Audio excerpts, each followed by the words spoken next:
je suis ravi des échanges donc, qui sont tenus ce soir à l'occasion de ce meeting, et malgré la diversité de nos origines, tant aussi bien politiques que syndicales, on voit bien qu'il y a une convergence qui nous réunit ce soir pour contribuer à sauver le chantier naval de Saint-Nazaire.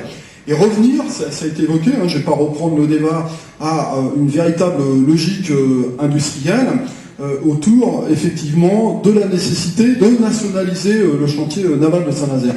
Alors j'ai bien entendu, j'étais sensible notamment à ce qu'a dit Guy Texier sur le contenu, parce que les mots, encore faut-il y mettre un contenu, et je pense que la nationalisation, ça doit aller aussi de pair sur un recentrage de ce que doit être l'activité du chantier naval de Saint-Nazaire. Il y a des véritables besoins en ce qui concerne le transport maritime, et ça passe par la construction d'une diversification de bateaux et de navires pour répondre à ces besoins, et pas seulement être centré sur ce qu'on connaît actuellement, où on est dans l'attente notamment demain de la concrétisation d'une commande d'un navire dédié à la croisière, donc les paquebots. Je crois que c'est totalement insuffisant, et donc ça passe par effectivement l'affichage d'une réelle volonté politique pour assurer cette diversification et mettre un contenu dans la nationalisation. Il faut être clair aussi par rapport à ce qui a été dit par les uns et par les autres, par Françoise, par Roger David, dans l'assistance aussi. Ce qui est proposé au travers de l'appel que j'ai lancé, c'est une rupture aussi avec la politique qui a été conduite jusqu'à présent, et notamment sur le démantèlement de la politique industrielle et de l'industrie dans ce pays. Ça a été dit. C'est quelque chose qui n'est pas récent. On a fait référence notamment au livre blanc dans les années 50.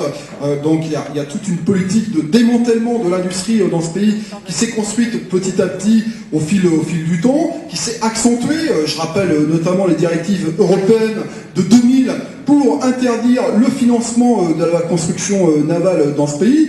Alors qu'on s'aperçoit qu'ailleurs dans le monde, et si on prend notamment l'Asie, c'est aussi une possibilité offerte aux États. Nous, ça nous est interdit en Europe. Je crois qu'il faut effectivement une véritable rupture avec cette politique. Et c'est l'ambition de l'appel que j'ai lancé.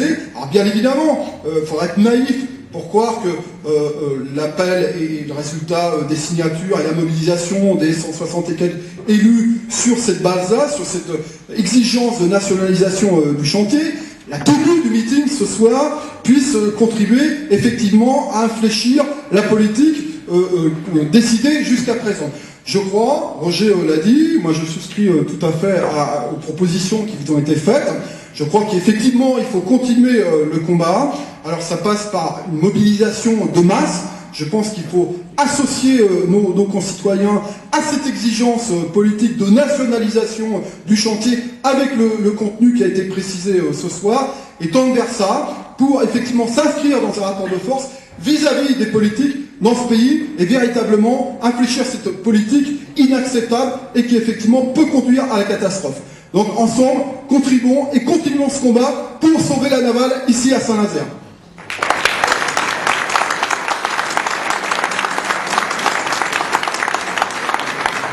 Merci, au travail, le meeting est clos.